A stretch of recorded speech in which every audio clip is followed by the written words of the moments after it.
तो accounting standard बहुत ज़्यादा इम्पोर्टेंट है क्योंकि बिना इसके तो हम अकाउंटिंग नहीं कर पाएंगे, कुछ भी नहीं कर पाएंगे। और अब तो अगर हम बात करें तो कोर्स में सी इंटरमीडिएट का जो कोर्स है उसके अंदर हमारा लगभग 80% 70-80% अकाउंटिंग स्टैंडर्ड ही है। तो उसे स्टार्ट करने से पहले हम बेसिक पढ़ रहे हैं अकाउंटिंग स्टैंडर्ड का क्या होता है, अकाउंटिंग स्टैंडर्ड कैसे बनते हैं, तो इसके बारे में कुछ इन्फॉर्मेशन ले लेते हैं ताकि हम आगे अकाउंटिंग स्टैंडर्ड करें तो हमें हेल्प मिल पाए।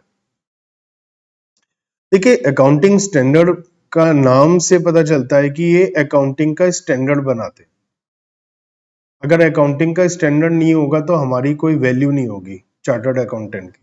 अकाउंटिंग का एक स्टैंडर्ड मेंटेन करने के लिए अकाउंटिंग प्रोसेस में क्या रहता है, हम प्रिपरेशन करते हैं फाइनेंशियल स्टेटमेंट्स की at the end of the financial period, जिसके अंदर जनरली तीन चीजें मेनली आती हैं। एक तो बैलेंस शीट बनती है, एक प्रॉफिट एंड लॉस अकाउंट बनता है और एक कैश फ्लो स्टेटमेंट बनता है। ठीक है, तो लिस्टेड कंपनी के लिए बनता है कैश फ्लो स्टेटमेंट। तो तीन चीजें हमें बनानी होती है फाइनेंशियल स्टेटमेंट्स में। तो ये फाइनेंशियल स्टेटमेंट्स इंफॉर्मेशन देती है कंपनी बिजनेस के परफॉर्मेंस के बारे में, क्योंकि जो P&L है वो परफॉर्मेंस के बारे में बताता है, और जो बैलेंस शीट है वो फाइनेंशियल पोजीशन के बारे में बताती है। फाइनेंशियल स्टेटमेंट जब हम बना रहे होते हैं तो अलग अलग टाइप की अकाउंटिंग पॉलिसी के ऑप्शंस होते हैं हमारे पास। तो कुछ अकाउंटिंग पॉलिसी ऐसी है जो आपकी इच्छा है, आप उनमें से कोई भी चूज कर सकते हैं, कोई जबरदस्ती नहीं है कि आपको अकाउंटिंग ऐसे ही करनी है। तो 4-5 तरीके की अकाउंटिंग पॉलिसी है, चूज कर सकते हैं हम। तो कॉन्सिक्वेंटली फाइनेंशियल स्टेटमेंट जो भी एक एंटरप्राइज बनाएगा वो अपने सेट ऑफ पॉलिसी के हिसाब से बनाएगा, है ना। वाइल अदर पॉलिसी में be adopted by other enterprises. तो मान लिया आपने अकाउंटिंग की, आपने कुछ और पॉलिसी यूज करी, मैंने कुछ और करी, तो अकाउंटिंग का स्टैंडर्ड मेंटेन नहीं हो पाया और कंपैरिजन पॉसिबल नहीं हो पाएगा। This result in the financial statement are not comparable from one enterprise to another and one period to another. पिछले साल कुछ और था, मैंने इस साल कुछ और कर लिया अकाउंटिंग में, तो मैं अपने ही बिजनेस को कंपेयर नहीं कर पाऊंगा लास्ट ईयर से, और दूसरे बिजनेस के करंट ईयर से भी कंपेयर नहीं कर पाऊंगा। The accounting standard provide a framework and standard accounting policy so that the financial statement of different enterprises become comparable। तो अकाउंटिंग स्टैंडर्ड आपको बताएगा कि आप क्या करिए क्या मत करिए, इसको ऐसे ही करिए। अब उसमें कुछ दिक्कतें भी है कि भैया हमारी एक तरीके से आपने फ्रीडम छीन ली कि हम, हमारे पास ऑप्शन थे बहुत सारे, अब आप कह रहे हैं नहीं जी ये काम ऐसे ही करो। लेकिन अगर आप ये काम ऐसे ही नहीं करेंगे तो कंपैरिजन कैसे करेंगे। फॉर एग्जांपल P&L है और उसका हमने फॉर्मेट नहीं बताया आपको, तो आप अपने हिसाब से P&L बना रहे हो, अब हम कंपेयर कैसे करेंगे। बैलेंस शीट का फॉर्मेट नहीं बताया हमने, आप अपने हिसाब से बना रहे हो, तो कंपेयर कैसे करेंगे। तो वहां हमें बताना पड़ेगा कि इस काम को ऐसे करिए। अब उसका मतलब ये नहीं है कि हम आपसे ये कह रहे हैं जो आपको परेशान करने के लिए कर रहे हैं, वो इसलिए कर रहे हैं ताकि आप अपनी फाइनेंशियल स्टेटमेंट्स को दूसरे बिजनेस के साथ कंपेयर कर पाए। और अगर कोई आपकी फाइनेंशियल स्टेटमेंट को यूज कर रहा है, उससे कोई इंफॉर्मेशन डिराइव कर रहा है, कोई एक्सपेक्टेड इन्वेस्टर है और आपकी बिजनेस में इन्वेस्टमेंट करना चाहता है, तो अगर वो आपकी बैलेंस शीट देखेगा उसे समझ में नहीं आएगी क्योंकि आपने अलग स्टाइल से बना रखी है। लेकिन अगर हर कोई एक ही तरीके से बनाता है तो उसको समझ में आएगा कि आपकी फाइनेंशियल स्टेटमेंट क्या कहना चाहती है। इसमें एक बात होती है जनरली एक्सेप्टेड अकाउंटिंग प्रिंसिपल्स, जिसे हम गैप भी बोल देते हैं। तो generally accepted accounting principle refer to a common set of accepted accounting principle standard and procedure that business reporting entity must follow when it prepares and present in financial statements। तो अगर जो कुछ generally accepted है कि हाँ भाई ये हर कोई मानता है तो हमें वो फॉलो करना चाहिए। Gap is a combination of authoritative standards set up by policy boards and the commonly accepted ways of recording and reporting accounting information. At international level, such authoritative standards are known as International Financial Reporting Standard। तो अगर हम gap की बात करें कि पूरी दुनिया उसे माने, क्योंकि आजकल हमारा बिजनेस केवल एक बिजनेस में नहीं है, एक कंट्री में नहीं है, हमारा बिजनेस मल्टीपल कंट्रीज में। अब हर कंट्री का अलग स्टैंडर्ड होगा, हर कंट्री का अलग फॉर्मेट होगा, तो हम ना तो हर कंट्री में हमें हर एक कंट्री में अलग टाइप से फाइनेंशियल स्टेटमेंट बनानी पड़ेगी, और हम उसको जब कंसाइल करेंगे, कंसोलिडेट करेंगे, तो हमें बहुत दिक्कतें आएंगी। तो उसका एक कंप्लीट सेट ऐसा बनाया गया जो पूरी दुनिया में हर कोई उसको एक्सेप्ट कर ले, तो उसे बोलते हैं IFRS, international financial reporting standards. At many places and in India, we have authoritative standard named as Accounting Standards and Indian Accounting Standards, Ind AS। मैं इसके बारे में आपको डिटेल में बताता हूँ। तो अब यहाँ पर AS और Ind AS दो अलग अलग बातें हैं, बता रखी हैं, ये क्या होती हैं इसको हम समझते हैं। ये क्या है, देखिए क्या था, पहले पूरी दुनिया में जो कंप्लीट सेट ऑफ अकाउंटिंग थी उसको जाना जाता था इंटरनेशनल अकाउंटिंग स्टैंडर्ड के नाम से। पुराने टाइप के थे ये मानकर चलिए, आउटडेटेड कह लो आज के टाइम के हिसाब से, या ये कह दो कि पुराने वाले। तो इंडिया में इन पुराने वालों के हिसाब से जो इंडिया में थे उसे बोलते थे अकाउंटिंग स्टैंडर्ड्स, जो आपको पढ़ाने वाला हूं मैं सीए इंटरमीडिएट में या इंटरमीडिएट लेवल पर, जो भी CMA या CS है उन सबके इंटरमीडिएट लेवल पर यही अकाउंटिंग स्टैंडर्ड है, आउटडेटेड पुराने वाले। बाद में अर्ली लेट 90s या स्टार्टिंग, हम जब 2000 ईयर के आसपास ये कहिए, एक न्यू सेट आया पूरी दुनिया में IFRS के नाम से। इसका नाम चेंज करा और इनमें काफी चेंजेस लाए गए, बदलती दुनिया के हिसाब से नई अकाउंटिंग, और ये इंडिया में लाए गए इंड AS के नाम से। ये फाइनल पे आप पढ़ेंगे, फाइनल लेवल में ये पढ़ेंगे आप।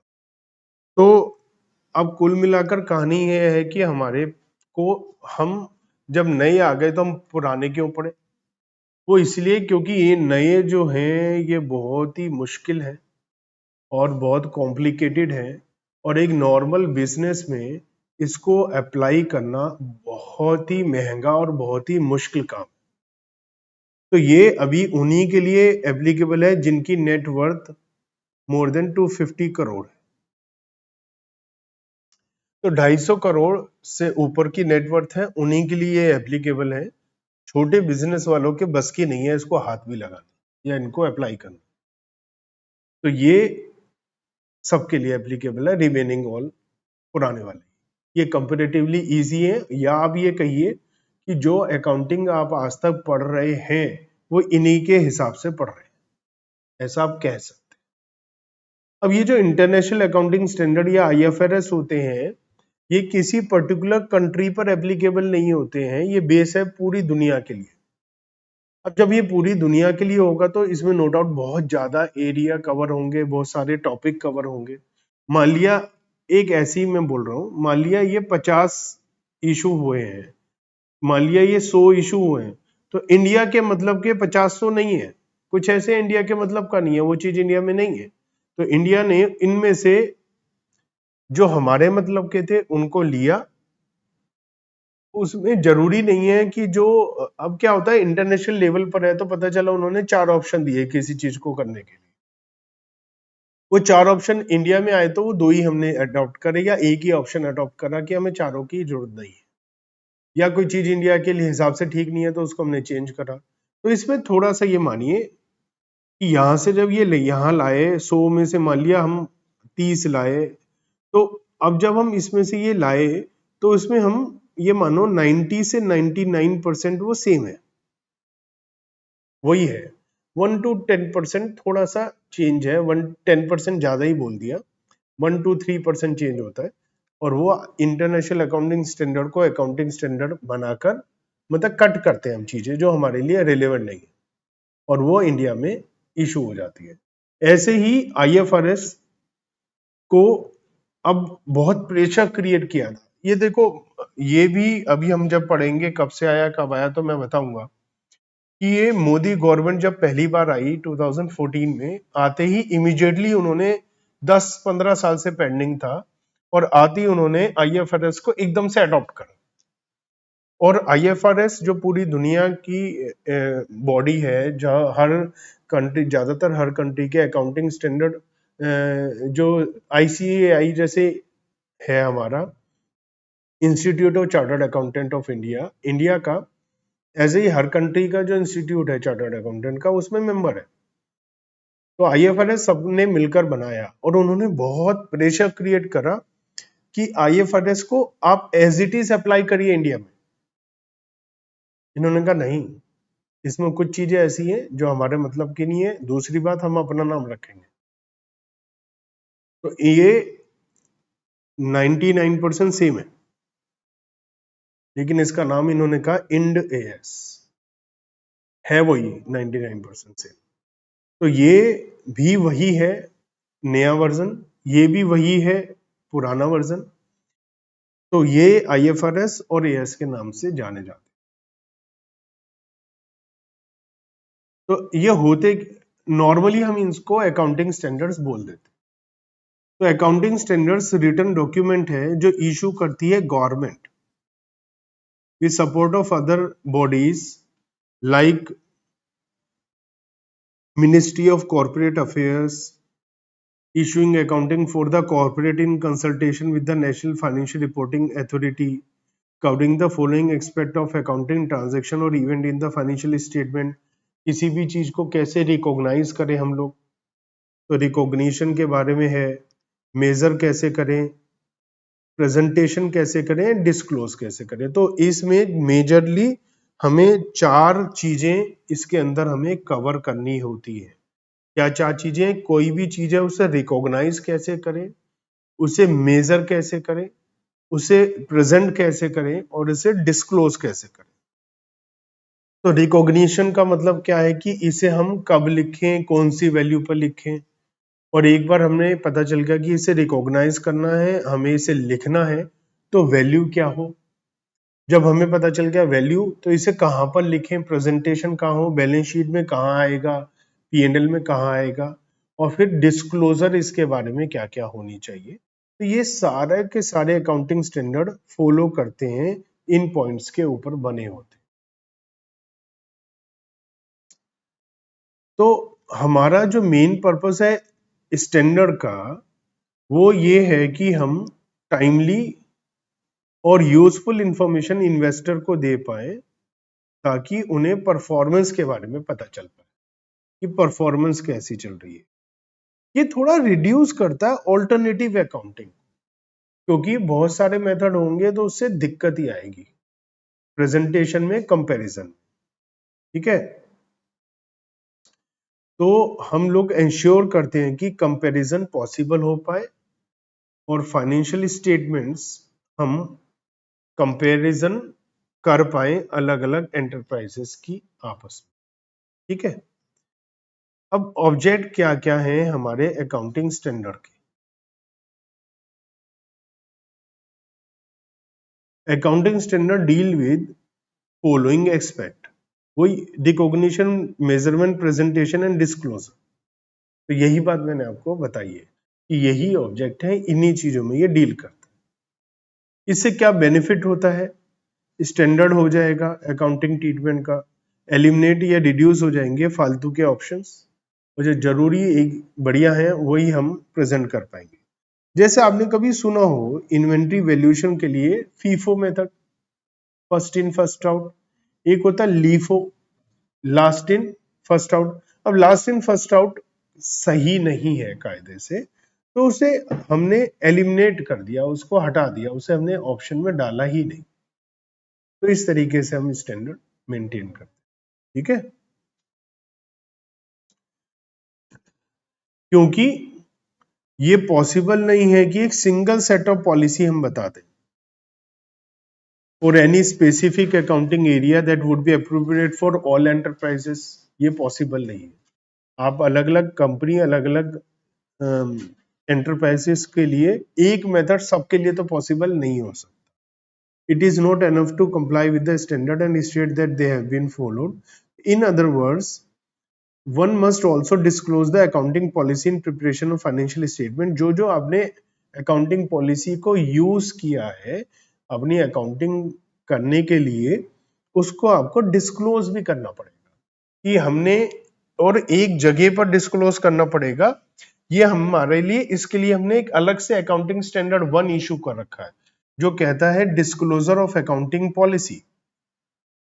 उसमें बता रखा है कि जो आप अकाउंटिंग पॉलिसी अपनाएंगे उनको डिस्क्लोज भी करना पड़ेगा, ताकि अगर आप बैलेंस शीट देख रहे हैं तो उसमें नीचे लिखा हो कि इन्होंने कौन कौन से मेथड यूज करें, ताकि आपको मालूम चल जाए उस बैलेंस शीट को देखकर।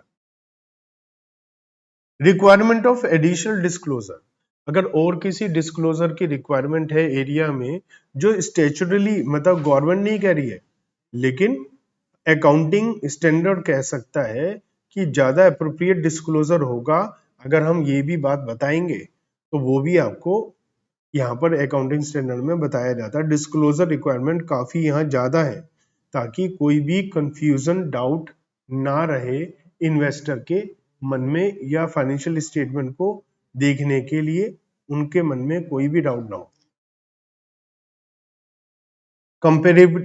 कंपेरेबिलिटी ऑफ फाइनेंशियल स्टेटमेंट्स, तो हम अगर चाहते हैं कि क्रेडिबिलिटी बढ़े अकाउंटिंग डाटा की, तो अकाउंटिंग प्रोसीजर्स को इम्प्रूव और कंपेरेबल बनाने के लिए intra enterprise and inter enterprise with in the same business हम उसे कंपेयर करें या दूसरे बिजनेस के साथ कंपैरिजन करें। Such comparisons are very effective and most widely used tool for assessment of enterprise financial health and performance by the user of financial statements। जब तक आप ये नहीं देखेंगे कि दूसरे बिजनेस के साथ अपनी फाइनेंशियल स्टेटमेंट को कंपेयर नहीं करेंगे, या पिछले साल की फाइनेंशियल स्टेटमेंट को इस साल से कंपेयर नहीं करेंगे, जब तक आपको कुछ भी पता ही नहीं चलेगा। तो ये बहुत जरूरी है। तो हम पहले इसमें अब देखते हैं कि स्टैंडर्ड बनता कैसे है, क्या प्रोसेसिंग है जिससे अकाउंटिंग स्टैंडर्ड बनता है।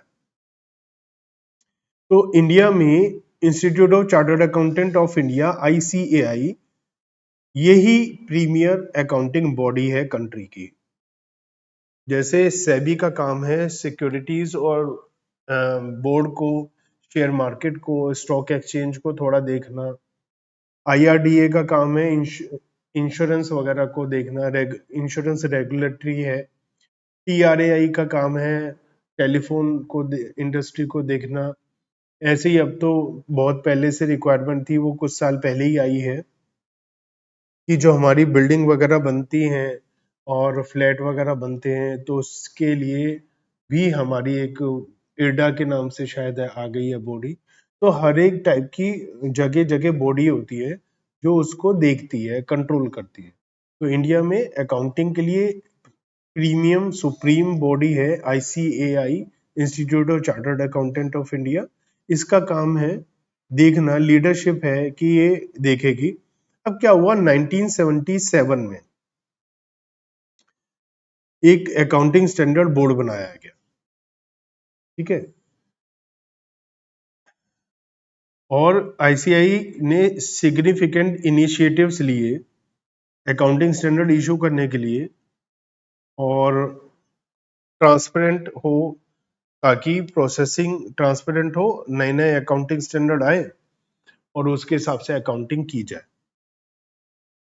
ASB मतलब accounting standard board considered the international accounting standard, जो मैंने कहा था पुराने वाले, और अब कौन से देखते हैं ये नए वाले, उन्हें क्या बोलते हैं IFRS, while framing accounting standards in India. तो ये क्या करते हैं, इंटरनेशनल अकाउंटिंग स्टैंडर्ड और IFRS को देखते हैं और फिर उनके हिसाब से इंडिया में अकाउंटिंग स्टैंडर्ड को फॉलो करते हैं, बनाते हैं, और ट्राइड को इंटीग्रेट दें, कोशिश ये करते हैं कि वही आए।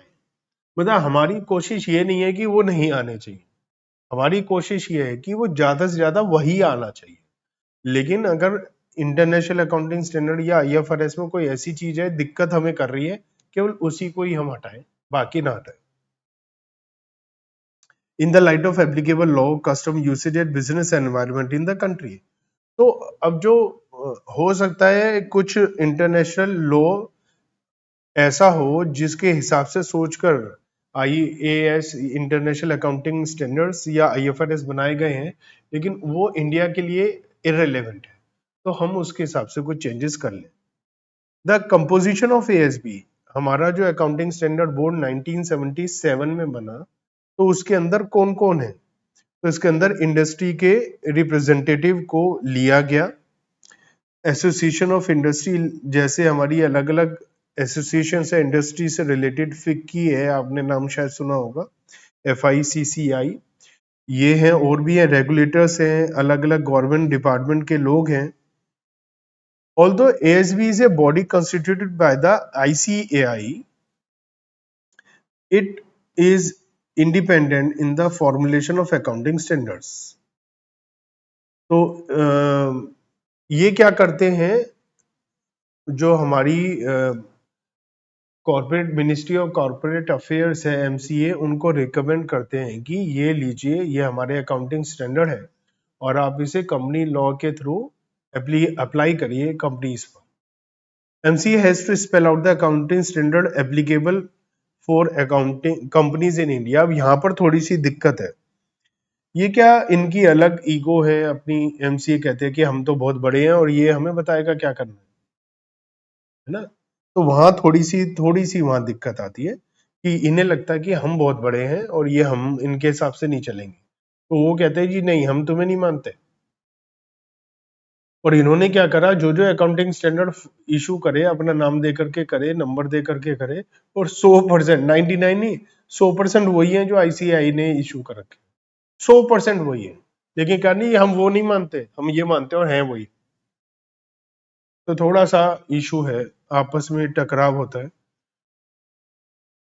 अब ये है कि अकाउंटिंग स्टैंडर्ड बोर्ड कोई भी अकाउंटिंग स्टैंडर्ड लाते हुए क्या सोचेगा, तो सबसे पहले एरिया को आइडेंटिफाई करेगा कि किस एरिया में अकाउंटिंग स्टैंडर्ड की रिक्वायरमेंट है। अब मान लिया हमें लग रहा है कि यहाँ दिक्कत है, यहाँ कोई कुछ कर रहा है, कोई कुछ कर रहा है, यहाँ अकाउंटिंग स्टैंडर्ड आ जाए तो काम बन जाए। जैसे आपको पता हो, हम कैश फ्लो स्टेटमेंट बनाते हैं, 12th क्लास में कैश फ्लो स्टेटमेंट होता है। याद करो कि कैश फ्लो स्टेटमेंट में हम लिखते हैं cash from operating activities, cash from investing activities, cash from financing activities, तो वो सब हम बनाते हैं। तो वो पहले नहीं बनता था वैसे, तो एक अकाउंटिंग स्टैंडर्ड 3 आया और उसमें बताया कि कैश फ्लो स्टेटमेंट ऐसे बनाओ, फिर सब लोग एक ही तरीके से बनाने लगे। तो ये काम करता है अकाउंटिंग स्टैंडर्ड। तो एरिया पहले आइडेंटिफाई करता है बोर्ड की अकाउंटिंग स्टैंडर्ड किस चीज पर फॉर्मुलेट किया जाए। फिर ये स्टेप 2 होता है, ये स्टडी ग्रुप बनाते हैं। तो constitution of study groups by ASB to consider a specific project and to prepare preliminary drafts of the proposed accounting standard। अब इसमें क्या है कि अगर पहले से कोई इंटरनेशनल अकाउंटिंग स्टैंडर्ड या IFRS है, तो उसे कॉपी पेस्ट मारेंगे, वही ड्राफ्ट हो जाएगा। उसमें कुछ चीजें हटाई जाएंगी, कुछ चीजें अगर जरूरत पड़ेगी तो ऐड करी जाएगी। The draft normally includes objective and scope of the standard, definition and term used in the standard, recognition, measurement wherever applicable, and presentation and disclosure। इन 4 चीजों पर पिलर पे ही तो बना है अकाउंटिंग स्टैंडर्ड। तो 4 पिलर कौन से हैं? Recognition, measurement, presentation and disclosure. Consideration of preliminary draft prepared by the study group and revision if any, तो उस पर हम रिवाइज भी उसे करते रहते हैं। फिर हम जब ड्राफ्ट बनाकर फिर उसे अलग अलग लोगों में सर्कुलेट करते हैं। जैसे सर्कुलेट करते हैं काउंसिल ऑफ ICAI मेंबर, मतलब जो चुने हुए कुछ काउंसिल मेंबर होते हैं ICAI के, उनके पास जाता है। And specified outside bodies such as MCA, security exchange board of India, CAG, CBDT, इसके अलावा अलग अलग लोगों के पास ये भेजे जाते हैं। वो सब उन पर देखते हैं, अगर उन्हें लगता है कोई दिक्कत है, कुछ चेंजेस होना चाहिए, तो वो अपने सजेशन दे देते हैं कि इसमें ये चेंजेस की रिक्वायरमेंट है। फिर क्या होता है, स्टेप 4, इन सब की बातें सुनी जाती हैं, इन सब ने क्या बोला, अगर लगता है कि कुछ चेंज एक्सेप्ट होना चाहिए, हम उनके साथ मीटिंग करते हैं, अगर उन्हें कोई बात समझ में नहीं आई, उन्हें समझाते हैं, उनकी बात सुनते हैं। फिर हम उनकी सारी बातों को इंकॉर्पोरेट करते हुए, जो इंकॉर्पोरेट करनी है, फाइनलाइज करते हैं। ठीक है। और पब्लिक को इशू करते हैं, है ना। एक्सपोजर ड्राफ्ट आता है पहले, और एक्सपोजर ड्राफ्ट में सबकी बात सुनी जाती है, कमेंट लिए जाते हैं सबसे, ठीक है। और फिर अप्रूवल के लिए दिया जाता है वो। अगर हमें जरूरत पड़ती है कि एक्सपोजर ड्राफ्ट जो हमने इशू किया था उनमें सब लोगों ने जो हमें राय दी है, अगर हमें लगता है कि उसमें कुछ चेंजेस करना है, मॉडिफाई करना है, तो वो भी हम करते हैं और फाइनल ड्राफ्ट बनाते हैं, ठीक है। तो उसका फाइनल ड्राफ्ट बनाया जाता है और फिर उसको अकाउंटिंग स्टैंडर्ड की तरह इशू किया जाता है। तो accounting standard on the relevant subject for is issued by ICI for corporate entities. Accounting standard ministry of corporate affairs he issue करता है। तो हम उसे कह देते हैं भैया ये है, अब तुम्हारी इच्छा है, तुमने करना है करो, मत करो। अब उनकी इच्छा है, वो कहते हैं करना है तो ठीक है, नहीं तो ना से। अब हमने जो बात करी कि हमने 1977 में एक अकाउंटिंग स्टैंडर्ड बोर्ड बनाया था। तो 1977 में जो बनाया उसका रीजन था कि 1973 में एक इंटरनेशनल अकाउंटिंग स्टैंडर्ड बोर्ड बना था।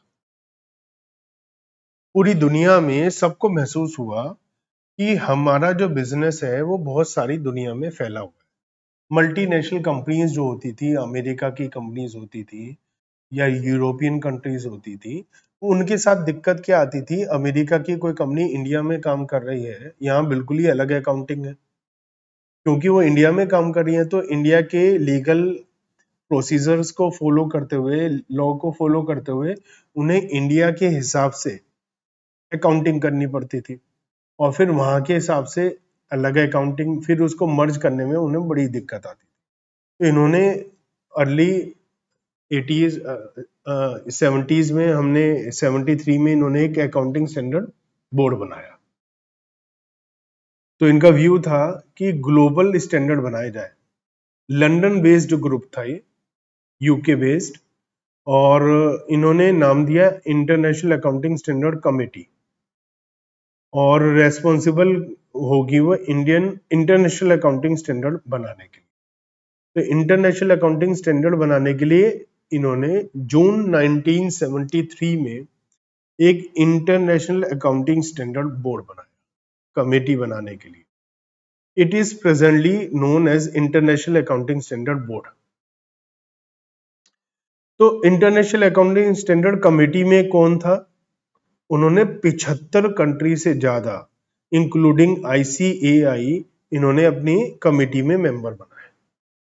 तो अलग अलग कंट्री के सीए इंस्टीट्यूट को कहा कि आप हमारे मेंबर बन जाओ, हम डिसाइड करेंगे, फिर आप एक ऐसा ही बोर्ड, एक कमेटी आप अपनी कंट्री में बनाओ, और जो हम इंटरनेशनल अकाउंटिंग स्टैंडर्ड बनाएंगे, और अगर आपको आपकी कंट्री में जरूरत है तो आप उसमें अप्लाई करिए, ताकि हमें दिक्कतें कम आए, बहुत ज्यादा समस्या आ रही है।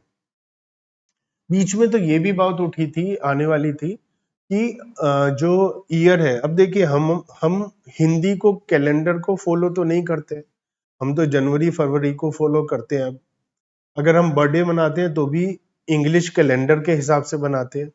हमारे यहाँ त्योहार जो है, ट्रेडिशनल जो त्योहार है, वो अभी भी हिंदी कैलेंडर के हिसाब से मनाए जाते हैं।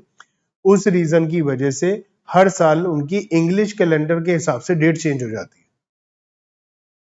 क्योंकि वो सब हिंदी कैलेंडर के हिसाब से बनाए जाते हैं।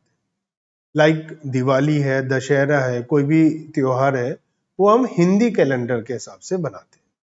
अब इन दोनों के बीच में मेन डिफरेंस क्या है, कि जो इंग्लिश कैलेंडर है वो इस बात पर बेस्ड है कि जो हमारी अर्थ है वो सन के चारों तरफ राउंड लगाती है, एक राउंड लगाती है 365 दिन।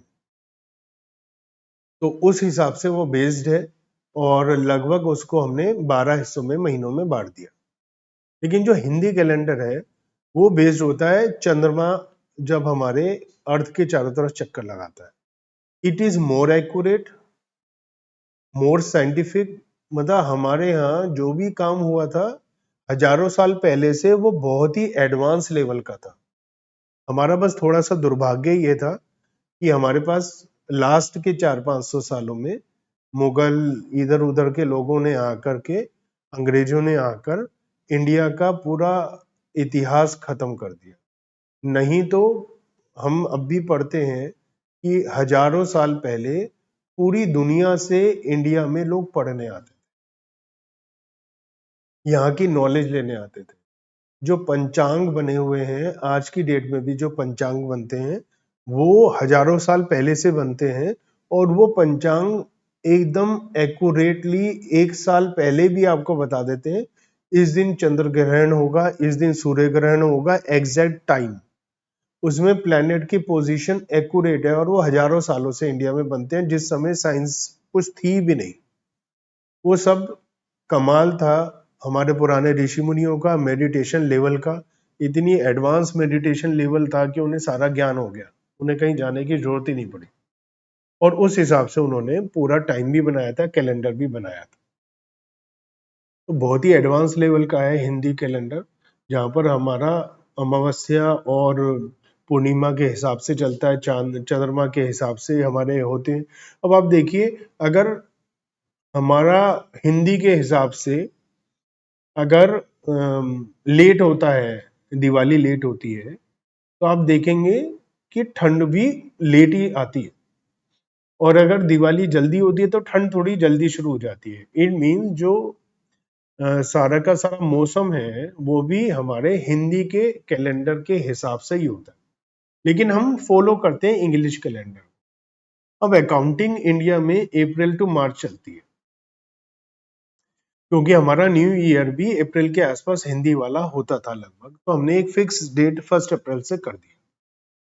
लेकिन वर्ल्ड वाइड जनवरी टू दिसंबर होता है, क्योंकि न्यू ईयर भी जनवरी टू दिसंबर होता है। तो वैसे कायदे से तो आज के जमाने के हिसाब से रिक्वायरमेंट है कि अकाउंटिंग सब जनवरी टू दिसंबर हो, हमारे स्कूल का, कॉलेज का, एग्जाम का, सबका सेशन जनवरी टू दिसंबर, ये कंफ्यूजन खत्म हो। अब एग्जाम होते हैं, किसी के फेब में हो रहे हैं, किसी के मार्च में हो रहे हैं, किसी के अप्रैल में हो रहे हैं, ये धीरे धीरे उस तरफ बढ़ रहे हैं। पहले एग्जाम मई जून में, अप्रैल एंड में, मई में, जून में होते थे। अभी भी दिल्ली यूनिवर्सिटी के एग्जाम जून में होते हैं, और किसी के फेब में, मतलब कोई सिस्टम ही नहीं है। अभी हमें पता हो दिसंबर में पुराना हमारा सेशन खत्म हो जाएगा, न्यू ईयर शुरू होगा, न्यू क्लास शुरू होगी। तो ये बहुत अच्छा होगा जब हम उस कैलेंडर को फॉलो कर रहे हैं। इंटरनेशनली वही फॉलो हो रहा है, तो हमें क्यों नहीं उसको फॉलो करना चाहिए। या तो सब कुछ हिंदी के हिसाब से चले, हम पूरी दुनिया को माने ही नहीं। अगर हम मानते हैं तो ऐसा करें कि दिक्कतें कम आए। तो वो सब सोच रहे थे, लेकिन उसको अभी इतना ज्यादा लाए नहीं। हो सकता है आने वाले टाइम में भी वो हो जाए कि अकाउंटिंग जनवरी टू दिसंबर ही हो जाए। तो प्राइमरली क्या हुआ, इंटरनेशनल अकाउंटिंग स्टैंडर्ड कमेटी बनी, तो इन्होंने फॉर्मुलेट करे अकाउंटिंग स्टैंडर्ड प्रेजेंटेशन और प्रिपरेशन के लिए, और इन्होंने प्रमोट करा वर्ल्ड वाइड। सबसे कहा कि आप ऑब्जर्व करिए और इंटरनेशनल अकाउंटिंग स्टैंडर्ड को एक्सेप्ट करके फॉलो करिए। प्रेशर भी बनाया अलग अलग कंट्रीज पर, और छोटी कंट्री पे तो प्रेशर बनाना बड़ा आसान होता है। गरीब कंट्री हल्की है, डेवलपिंग कंट्री है, उनको तो कहा भैया मान जा। उनके पास ना फाइनेंशियल पावर है, ना आर्म्स की पावर है, तो वो तो मानेंगे ही। तो मेंबर की रेस्पॉन्सिबिलिटी थी कि वो सपोर्ट करें और इन अकाउंटिंग स्टैंडर्ड को अपनी अपनी कंट्रीज में अप्लाई करें। 73 से लेके 2001 तक इन्होंने अलग अलग अकाउंटिंग स्टैंडर्ड इशू करे। 97 और 99 में ये महसूस हुआ कि ये आउटडेटेड हो गया है, तो इसका रीस्ट्रक्चर हुआ और एक फॉर्मुलेशन हुआ।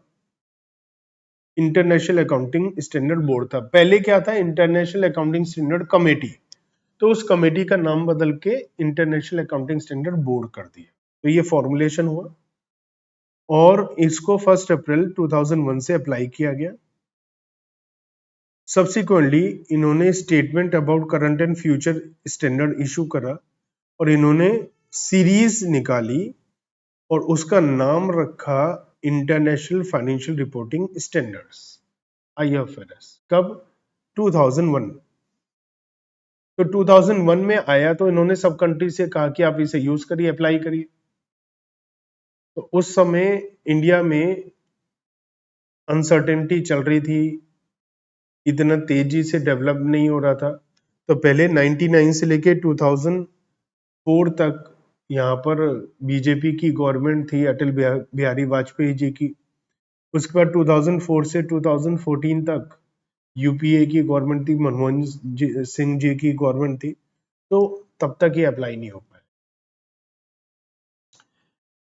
इंटरनेशनल अकाउंटिंग स्टैंडर्ड बोर्ड ने रिजेक्ट नहीं करे पुराने कमेटी के स्टैंडर्ड इशू किए हुए। इन्होंने क्या करा, पहले क्या था, इंटरनेशनल अकाउंटिंग स्टैंडर्ड कमेटी, इन्होंने क्या इशू करा था, इंटरनेशनल अकाउंटिंग स्टैंडर्ड। अब क्या नया बना, इंटरनेशनल अकाउंटिंग स्टैंडर्ड बोर्ड। इन्होंने क्या इशू किया,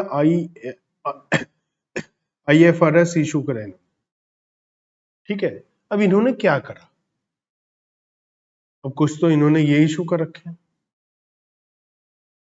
अब इन्होंने ये नहीं कहा कि भैया इसे खत्म कर दो, इन्होंने पहले वो सब करा जो पहले नहीं थे, उन सबको लिया, और इन्होंने कहा जो हल्की कंपनीज हैं या हल्के बिजनेस है उनको कंटिन्यू करें, और हमने ये इशू कर दिए, वो सेम भी इशू कर दिए कि ये थोड़े एडवांस वर्जन ले आए।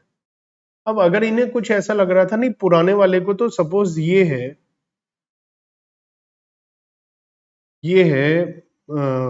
मान लिया लीज पर, तो ये नया लीज पर इशू करा इन्होंने। तो इन्होंने कहा लेकिन हम ये चाहते हैं कि ये हो ही ना,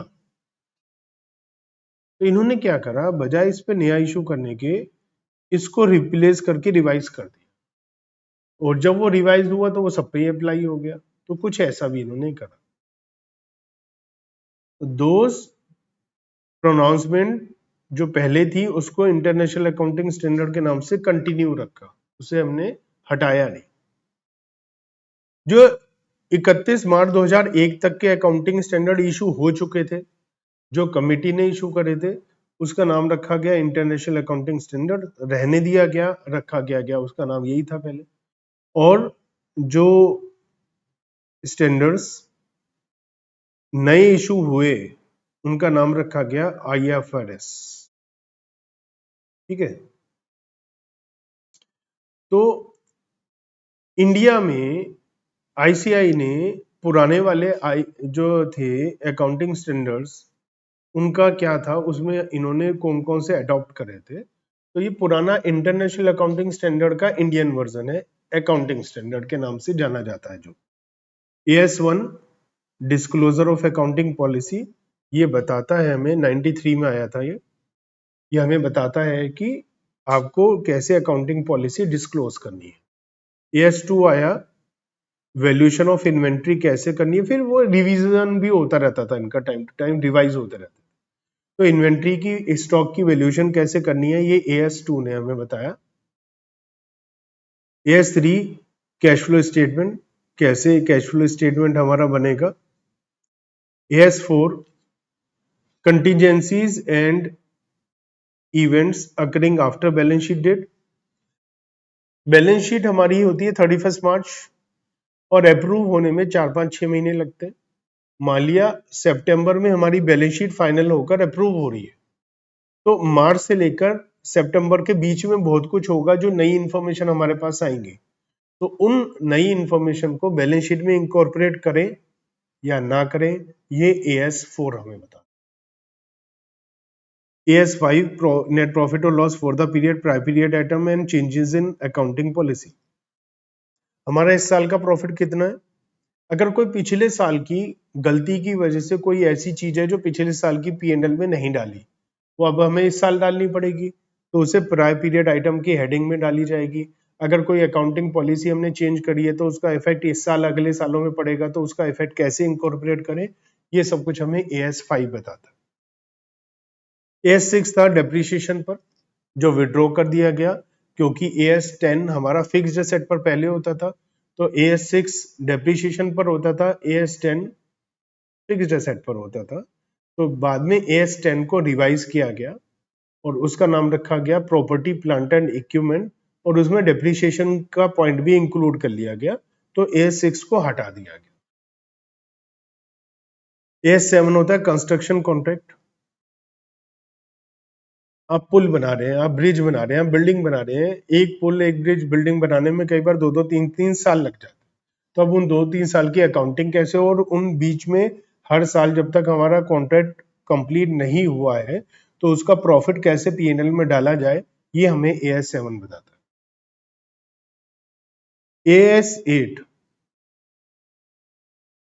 ये होता था साइंटिफिक रिसर्च पर, लेकिन AS26 इंटेंजिबल असेट पर बहुत साल पहले आया, तो साइंटिफिक रिसर्च जैसी पर्टिकुलर आइटम पर AS को विड्रॉ किया गया, क्योंकि AS26 में इंटेंजिबल असेट पर ना केवल साइंटिफिक रिसर्च बाकी अदर चीजों को भी इंक्लूड किया गया, इसलिए AS8 को हटा दिया गया। AS9 revenue recognition. आप हम जब कॉन्सेप्ट पढ़ते हैं तो उन कॉन्सेप्ट में एक रिवेन्यू रिकॉग्निशन कॉन्सेप्ट भी होता है।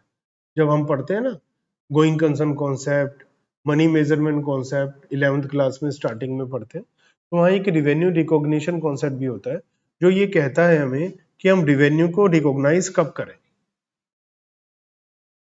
कब माने कि सेल हो गई है, कब माने प्रॉफिट हो गया, कब हम रिवेन्यू माने ना माने, तो वो AS9 में बताया गया है।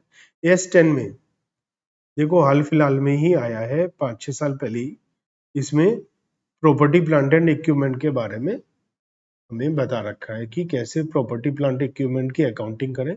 क्योंकि ये नया आया है तो कॉम्प्लिकेटेड भी है, और अभी तो ये 100% IFRS वाला नहीं है, क्योंकि वो बहुत ही ज्यादा टिपिकल हो जाता, लेकिन उसका 70-80% पार्ट आ गया, तो जब आप पढ़ेंगे तो महसूस करेंगे कि ये थोड़ा दिक्कत कर रहा है, बहुत बड़ा है, थोड़ा टिपिकल भी है। AS11 फॉरेन एक्सचेंज रेट में जो चेंजेस हैं उसका इफेक्ट को क्या करें। जब हम ब्रांच अकाउंटिंग पढ़ते हैं तो ब्रांच अकाउंटिंग में हम पढ़ते हैं कि हमारी foreign branch integrated non integrated होती है। इंटीग्रेटेड में जो ब्रांच ट्रायल बैलेंस को हम इंकॉर्पोरेट करते हैं, उसका जो डिफरेंस आता है उसे P&L में डालते हैं। नॉन इंटीग्रेटेड में जो ब्रांच ट्रायल बैलेंस का डिफरेंस होता है उसे फॉरेन करेंसी ट्रांसलेशन रिजर्व में डालते हैं। तो ये कौन कह रहा है, हमें कहां से हम कह रहे हैं, AS11 कह रहा है ये। तो AS11 ने कहा, इसलिए हम उस चैप्टर में ये बात कह रहे हैं, तो वो AS11 की वजह से कह रहे हैं हम लोग। AS12 accounting for government grants. हमें गवर्नमेंट से पैसा मिलता है, गवर्नमेंट से सब्सिडी मिलती है, गवर्नमेंट से कोई चीज मिलती है, तो उसकी अकाउंटिंग कैसे करी जाए। AS13 हम इन्वेस्टमेंट करते हैं, हमने शेयर खरीदे दूसरी कंपनी के, हमने दूसरी कंपनी के डिवेंचर खरीदे, सिक्योरिटी खरीदी, current investment, long term investment, तो उसकी अकाउंटिंग कैसे हो, उसका मेजरमेंट कैसा हो, उसकी प्रेजेंटेशन कैसे हो, उसका डिस्क्लोजर कैसे हो, वो सब हमें AS13 बताता है। AS14 accounting for अमलगमेशंस। एक कंपनी ने दूसरी कंपनी को खरीद लिया, एक कंपनी दूसरी में मर्ज हो गई, तो उसमें अकाउंटिंग कैसे होगी परचेजिंग सेलिंग कंपनी के बीच में। ये एक चैप्टर है आपके कोर्स में, पूरा अमलगमेशन फाइनल लेवल का नहीं है, लेकिन 50% मानकर चलिए आपके कोर्स में है। तो इसमें AS14 के हिसाब से ही हम पढ़ने वाले हैं कि कैसे अकाउंटिंग होती है अमलगमेशन के केस में। ये अकाउंटिंग फॉर इन्वेस्टमेंट था पुराने कोर्स में, अब हट गया है।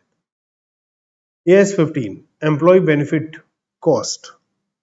आप अपने एम्प्लॉयज को ग्रेजुटी, पेंशन, सैलरी, अलग अलग चीजें देते हैं, तो उन सब की अकाउंटिंग कैसे करी जाए, और वही चारों चीजें, मेजरमेंट, डिस्क्लोजर, प्रेजेंटेशन, सारी चीजें रिकॉग्नाइज कैसे करें, वो सब AS15 में बता रखा है। AS16 borrowing cost.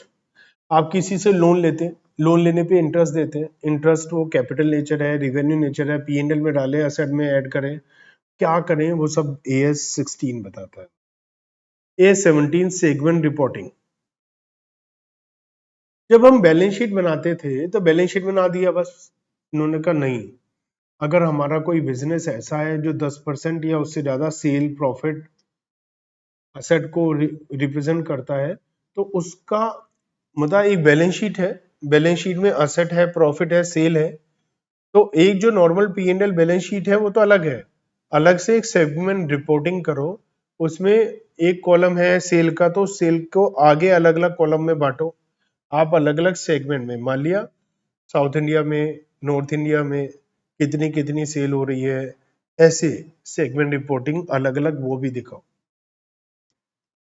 AS18 related party disclosure.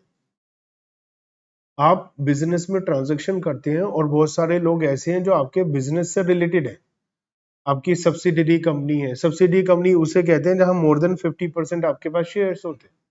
Associate है जहां पर 20% से ज्यादा आपके शेयर्स हैं आपके पास, तो वो आप डिस्क्लोज करो उनके बारे में कि आप ये डीलिंग उनके साथ कर रहे हो, कहीं कुछ गड़बड़ तो नहीं है, डिटेल तो वो सब पता चल पड़े। AS19 lease. लीज जब हम किसी को कोई चीज किराए पर देते हैं या लेते हैं, तो वो अकाउंटिंग स्टैंडर्ड 19 के हिसाब से फाइनेंस लीज और ऑपरेटिंग लीज में डिवाइडेड कर रखा है। ऑपरेटिंग लीज जो एक्चुअल में किराए पर लिया, और फाइनेंसिंग लीज वो होती है जो असल में आपने किसी को कोई चीज बेच दी है लेकिन आपने बोला है कि लीज पर दी है। तो वो अकाउंटिंग अलग अलग टाइप से होती है, वो AS19 बताता है।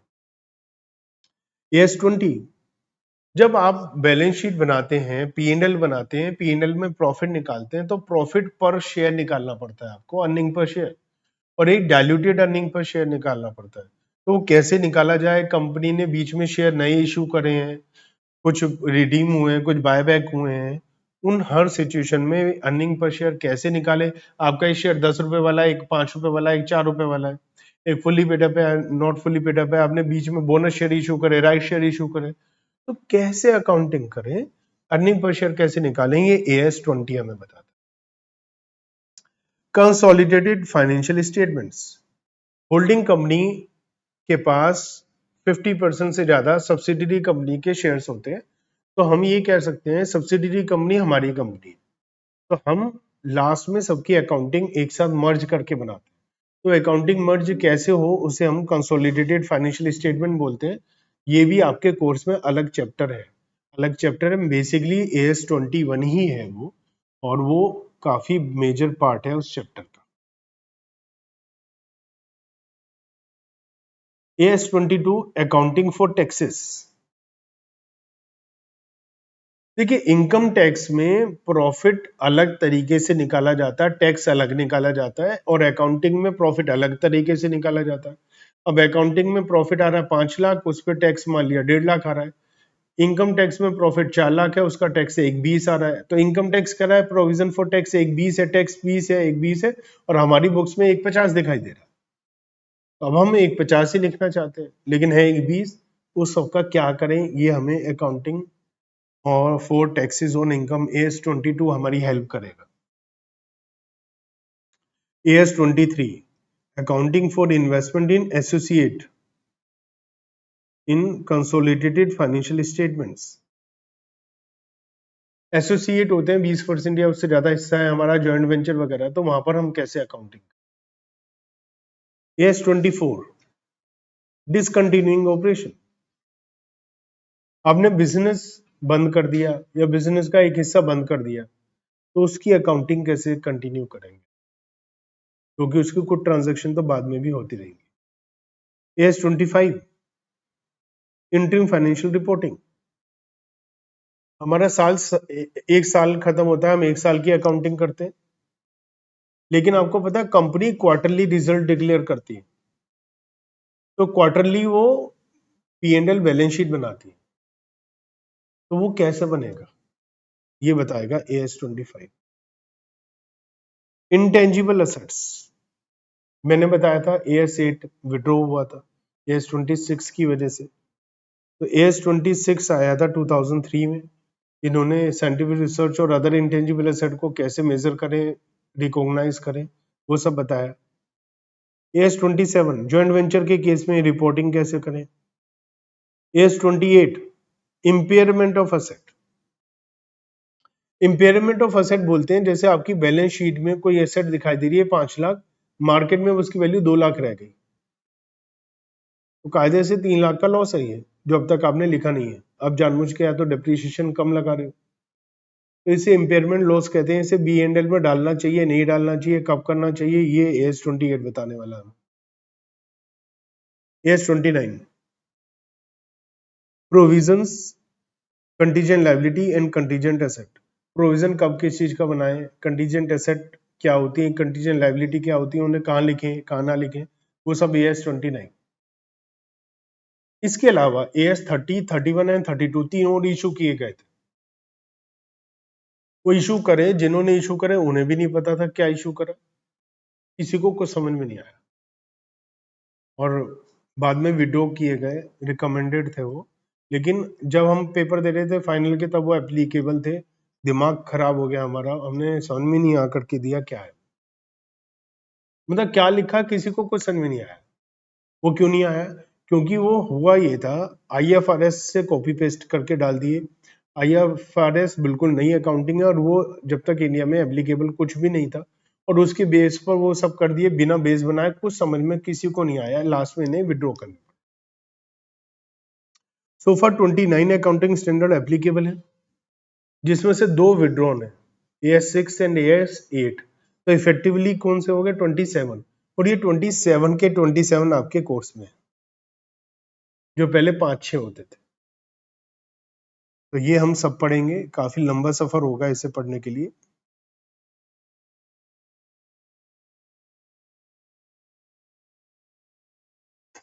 तो यहाँ पर कुछ ऐसे अकाउंटिंग स्टैंडर्ड्स हैं। अब इन्होंने क्या करा है कि इनको चैप्टर के हिसाब से डिवाइड करा, जैसे प्रेजेंटेशन और डिस्क्लोजर से रिलेटेड अकाउंटिंग स्टैंडर्ड, उन्हें एक सेगमेंट में डाल दिया।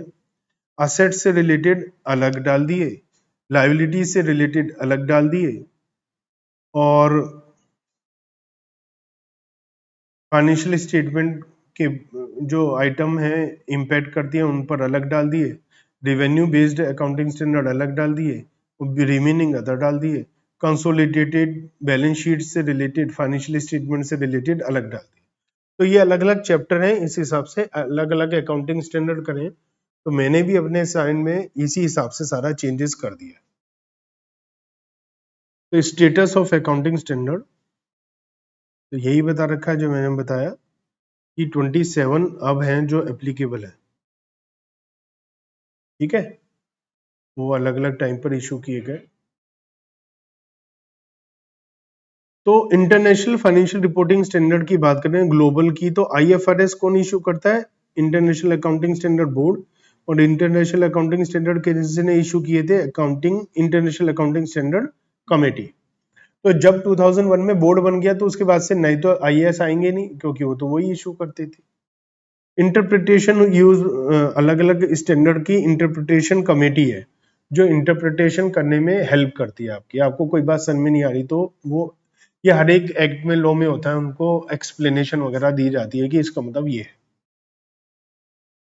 और फिर इंटरप्रिटेशन, IFRS इंटरप्रिटेशन कमेटी ने उनके लिए बताया।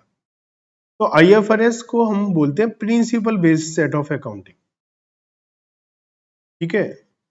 तो ये कह रहे हैं कि ये ब्रॉड रूल बना रहे हैं, ना कि डिक्टेट कर रहे हैं।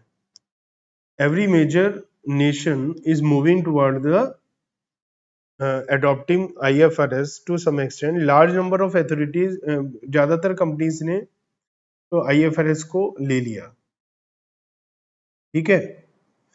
तो so over the next few years, number of company will adopt the international standards. This requirement will affect thousands of enterprises, including their subsidiaries, equity investor, and joint venture. The increased use of IFRS not limited to public companies, बल्कि statutory को reporting भी इनको follow करना शुरू कर रही है। Government bodies हो गई, वो भी इनको फॉलो कर रही है। What are the carves outs and ins in Ind AS. तो इंडियस क्या है, IFRS का इंडियन नेम, और मैंने बताया था वो 99% सेम है, लेकिन जो चीजें जरूरत की नहीं थी उन्हें हटा दिया। तो जो चीजें हटा दी उसे क्या बोला, कार्व्स आउट्स। और जो चीजें नहीं थी और हमारे मतलब की थी, हमने उनको लिया, उसे क्या बोलते हैं, carves ins. The Government of India, in consultation with RCI, decided to converge and not to adopt IFRS issued by IASB. तो इन्होंने कहा हम नहीं मानते उसको, हम तो अपने इशू करेंगे, और वो वही है। The decision of conversion rather than the adoption was taken after the detailed analysis of IFRS requirements। ठीक है, बहुत समय लिया गया और ध्यान रखा गया। तो फॉर्मुलेट करना था इंडियस, और स्टैंडर्ड को हमें रखना भी था वैसा का ही वैसा। तो जहां पर बहुत जरूरी था वहां से डिपार्चर वही हमने किया। तो जो डिपार्चर किया है ना, जैसे कि टर्मिनोलॉजी डिफरेंस, कुछ नाम थे जिस नाम को हमने चेंज, जैसे various terminology related changes have been made inconsistent used in law, जैसे statement of P and L in place of statement of comprehensive income. तो आईएफआरएस में नाम आता है स्टेटमेंट ऑफ कॉम्प्रिहेंसिव इनकम, हमने उसका नाम क्या रखा है, statement of P and L. तो ये एक बदलाव है उसके मुकाबले। क्यों है? क्योंकि हम उसे पी एंड एल के नाम से जानते हैं, और वहां पर उसको नाम दिया जाता है एसओएफपी, स्टेटमेंट ऑफ फाइनेंशियल पोजीशन, इसको हम बोलते हैं बैलेंस शीट। अब अगर हम उसे नाम बदल देंगे तो यहाँ बड़ी दिक्कतें हो जाएंगी। अनपढ़ लोग हैं, कई पुराने टाइप के, उन्हें नई चीजें में अडॉप्ट करने में समय लगता है। कर भी देते तो इतनी दिक्कत होती नहीं, हम बहुत जल्दी से चेंजेस को एक्सेप्ट भी कर लेते। Removal of option in accounting principle and practices. Removal of option in accounting principle practices in India as by IFRS have been made to maintain consistency and comparability of financial statement। वही है, मैंने कहा जैसे IFRS में 4 option हमने एक या दो ही लिए, वो काम करे। तो लेकिन इसे हम कार्स आउट नहीं बोलेंगे, क्योंकि अगर उन्होंने कहा 4 ऑप्शन में से कोई ले लो, हमने एक लिया, तो ये कार आउट नहीं है। क्योंकि हमने कार आउट कब होगा, जब वो 4 ऑप्शन कह रहे हैं हम एक भी नहीं ले रहे हो ना, अपना उन्हें कह रहे हैं हम तो नहीं मानते तुम्हारी बात, तो कार आउट होगा। उन्होंने कहा 4 ऑप्शन है, हमने एक या दो ले लिए, तो वो तो कार्स आउट कायदे से नहीं है। Difference in economic environment. Certain changes have been made considering the economic environment of the country, which is different as compared to the economic environment presumed in IFRS। These differences are due to differences in economic conditions in India। ठीक है, तो उसको हम cars out बोलेंगे, और अगर additional कुछ लिया है तो उसे कार्स इन बोल देंगे। ठीक है ना। जैसे क्या होता था, फॉर एग्जांपल इंडिया में क्या होता है, लोन की रीपेमेंट है, उसका ड्यू डेट निकल गया, आराम से टाइम एक्सटेंड हो रहा है, ये सब है। बाहर की कंट्री में ऐसा नहीं होता, वो हो गया तो उसको स्ट्रिक्टली उस असेट को हम बैलेंस शीट में नहीं दिखाएं, उसको मार्केट, मतलब उसमें बहुत सारे थे, लोन है, डिफॉल्टर मान लिया जाए, बहुत सारी चीजें यहाँ तो चलता है। तो उस हिसाब से कुछ चीजों को ठीक करा गया। तो what are Indian accounting standards? Ind AS क्या है? आईएफआरएस का दूसरा नाम इंडिया के लिए। Ind AS and IFRS are converged standard issued by the central government of India under the supervision of ASB of ICI with consultation of NERA। NFRA recommend करता है कि स्टैंडर्ड कौन से MCA लेगी, MCA बताती है कि कौन से स्टैंडर्ड अप्लाई होंगे कंपनीज पर। अब क्या करा इन्होंने, Ind AS are named and numbered in the same way as corresponding to IAS। However, for Indias corresponding to IFRS, one need to add 100 to the IFRS number corresponding to AS। क्या है मतलब समझो। Indians में क्या किया गया, international accounting standard भी लिए गए, IFRS भी लिए गए। मान लिया कोई इंटरनेशनल अकाउंटिंग स्टैंडर्ड है 5 नंबर का, तो उसे इंडियस में 5 नंबर का ही रखा गया। मान लिया कोई IFRS है 5 नंबर का, तो उसको 105 नंबर बोल दिया।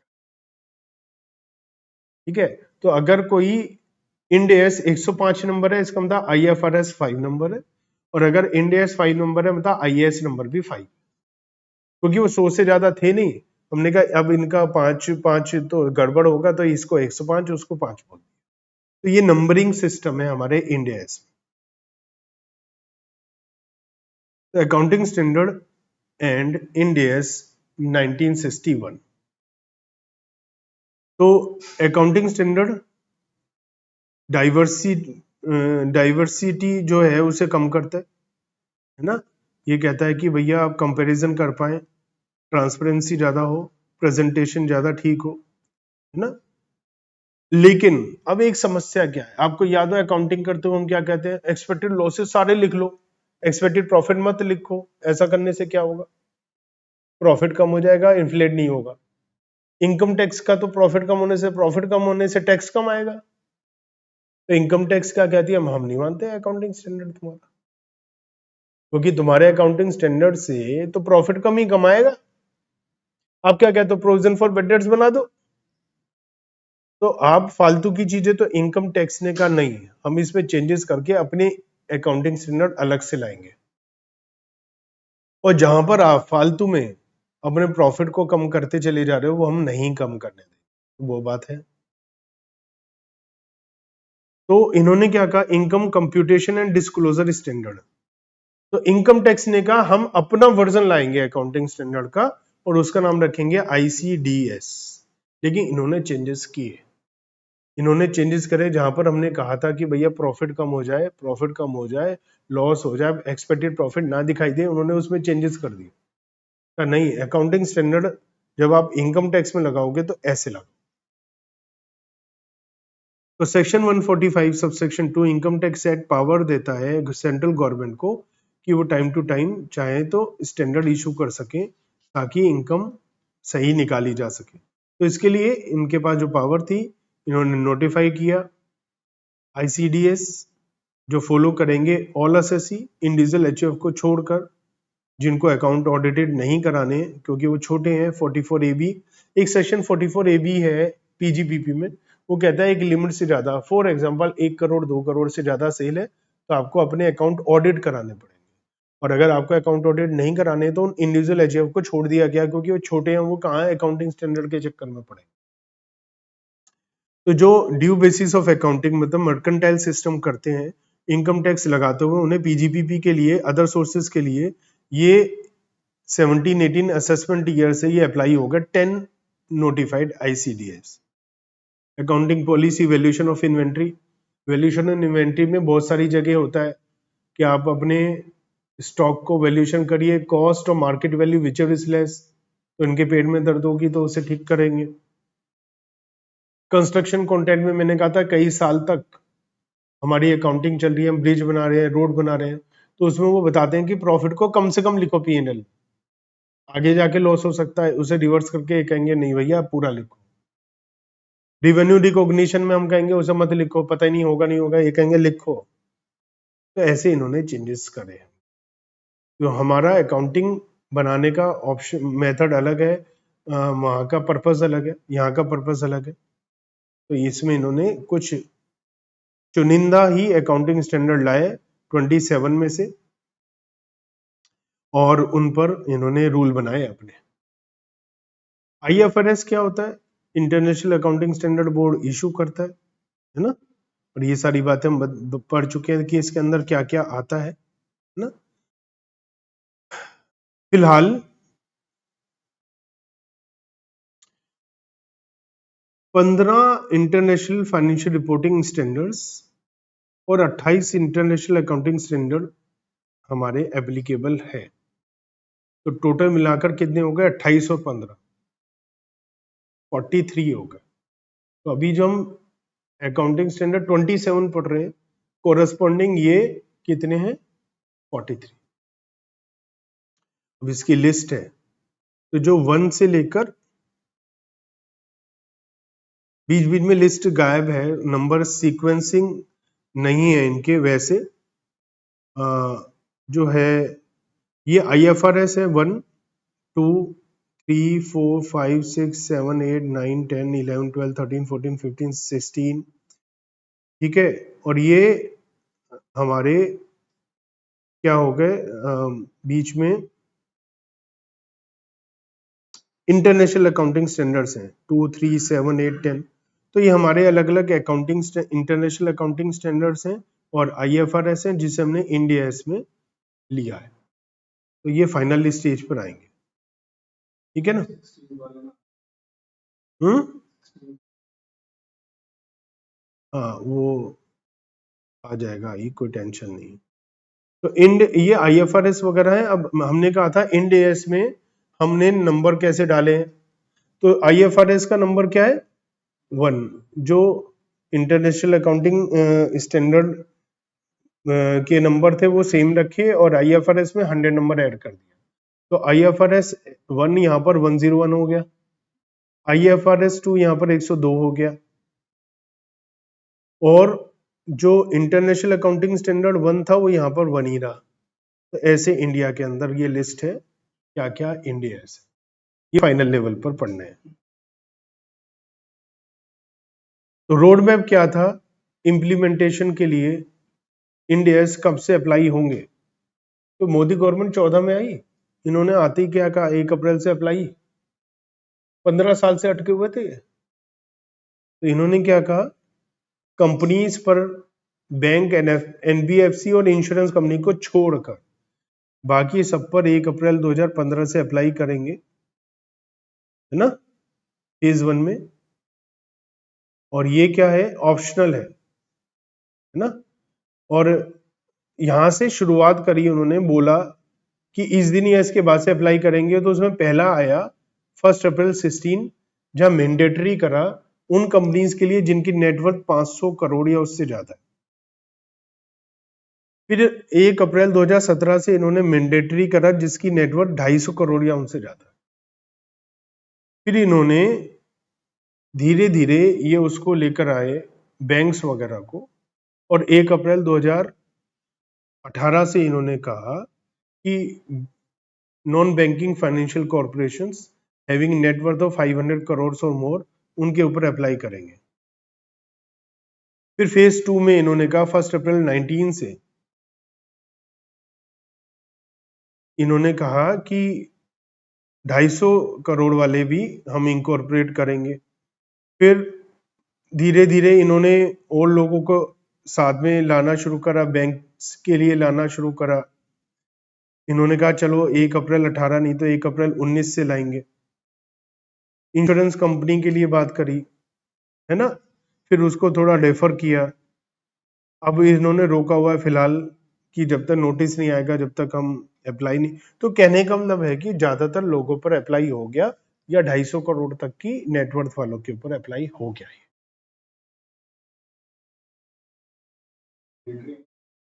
ये हाँ मैंडेटरी यहाँ लिखा है सब किस पे मैंडेटरी है नहीं है। तो ये मैंडेटरी कर रहे हैं ना, ये पहले से तो था ही नहीं इन पे, इन मैंडेटरी कर रहे हैं तभी तो पढ़ रहे हैं। बाकी और डिटेल में आप एक बार देख लेना। तो अब ये किन पर मैंडेटरी लेवल बेसिस पर किन पर एप्लीकेबल है। तो जब स्टेटस ये जो हमारा governing the enterprise does not require compliance with the accounting standard that is partnership firm हो गई, है ना। तो वहां पर क्या रहता है कि इंडिविजुअल हो गए, पार्टनरशिप फर्म हो गई, इनके लिए मैंडेटरी नहीं होता है। लेकिन जब जब ऑडिट होता है और ऑडिटर की रेस्पॉन्सिबिलिटी होती है कि वो एक अपनी ऑडिट रिपोर्ट देगा और उस ऑडिट रिपोर्ट में लिखकर बताएगा कि ये अकाउंटिंग स्टैंडर्ड को फॉलो किया गया है या नहीं। जैसे सेक्शन 129 है कंपनीज एक्ट में, जहां पर लिखा गया है कि कंपनी को अपनी फाइनेंशियल स्टेटमेंट अकाउंटिंग स्टैंडर्ड्स के हिसाब से बनानी पड़ेगी, जो सेक्शन 133 में, कंपनीज एक्ट के सेक्शन 133 में बताए गए हैं अकाउंटिंग स्टैंडर्ड। और ऑडिटर को सेक्शन 143(3)(e) के हिसाब से रिपोर्ट में बताना पड़ता है कि उसके हिसाब से जो फाइनेंशियल स्टेटमेंट ऑडिट कर रहा है कि ये अकाउंटिंग स्टैंडर्ड फॉलो किए गए हैं या नहीं किए गए।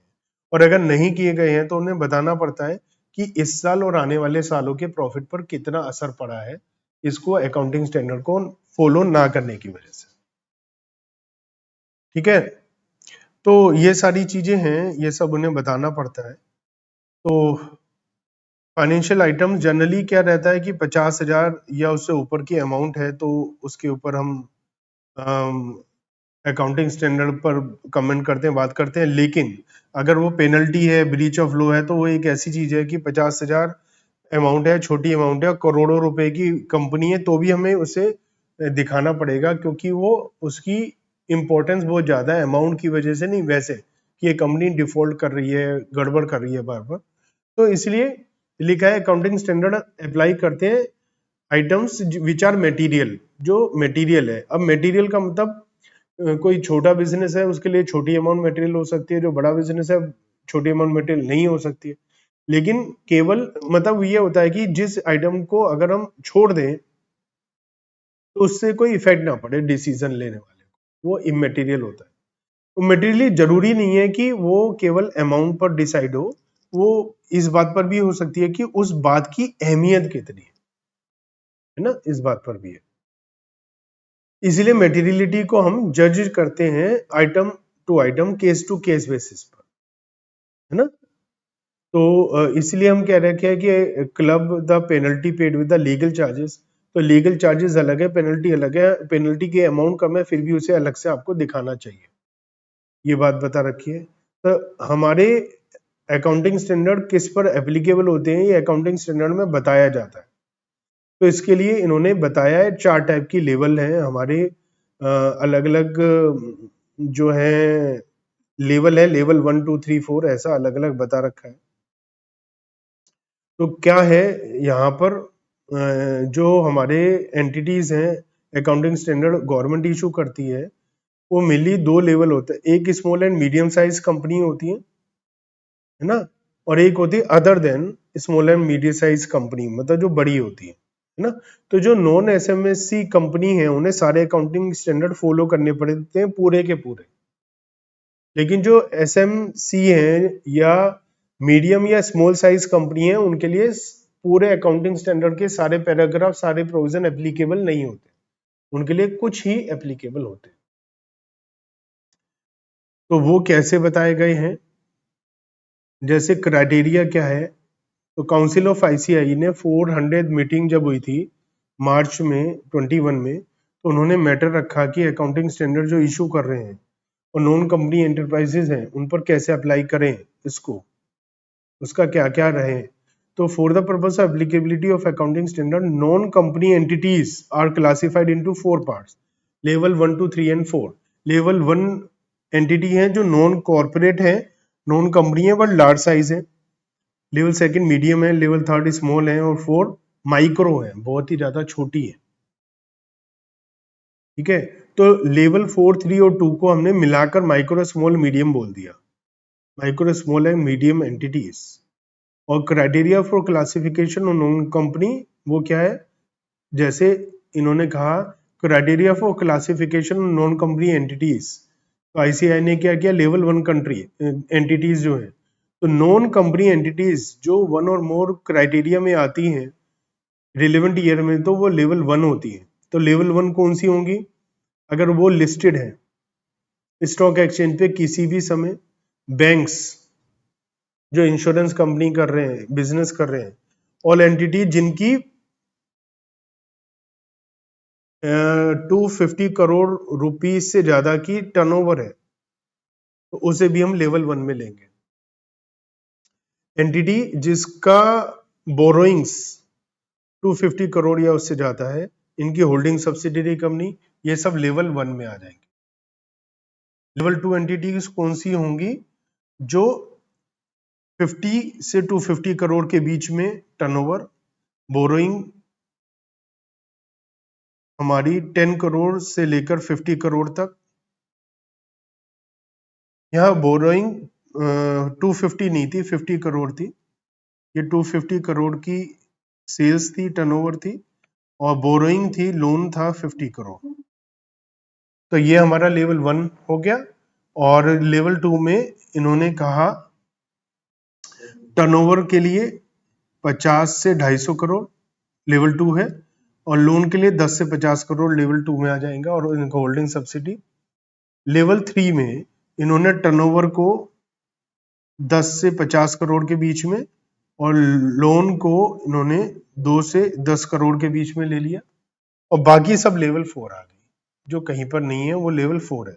तो इसमें अलग अलग एएस में लिखा है कि कौन सी जो एएस है उसका कौन सा पैराग्राफ कौन सी एंटिटी पे एप्लीकेबल है या नहीं, और मैं पहले असाइनमेंट में लिख कर देता था, लेकिन वो इतना ज्यादा बारीक है वो आप याद ही नहीं रख सकते, क्योंकि हर 27 एएस हो गए, हर एएस में 50-100 पैराग्राफ होते हैं, तो ये वाला पैराग्राफ इस एंटिटी पर अप्लाई होगा, इस वाला पैराग्राफ इस एंटिटी पे नहीं होगा, हम नहीं याद रख सकते। तो प्रैक्टिकली भी हम जब हमारे सामने कोई केस आएगा तो हम वो खोलकर देखेंगे कि भैया क्या है, ये कितना है, किसके लिए एप्लीकेबल है, हम याद नहीं कर सकते हैं सब चीज।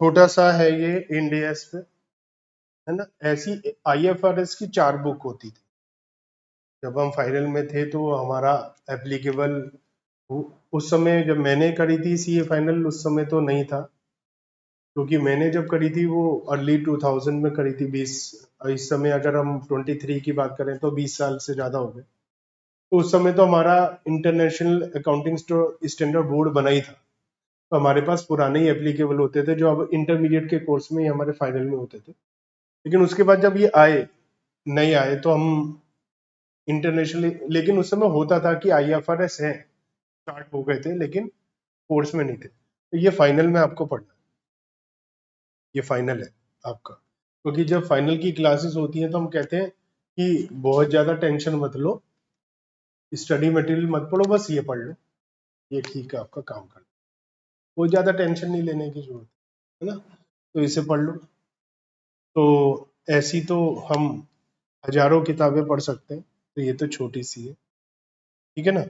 तो ये हमारा एक बेसिक इंट्रोडक्शन था किसके ऊपर, अकाउंटिंग स्टैंडर्ड, आईएफआरएस, ये सब क्या होता है। ये जब तक पता नहीं होगा, जब तक आगे बढ़ेंगे तो कोई फायदा नहीं होगा, ठीक है। तो आगे हम और इसके बारे में अकाउंटिंग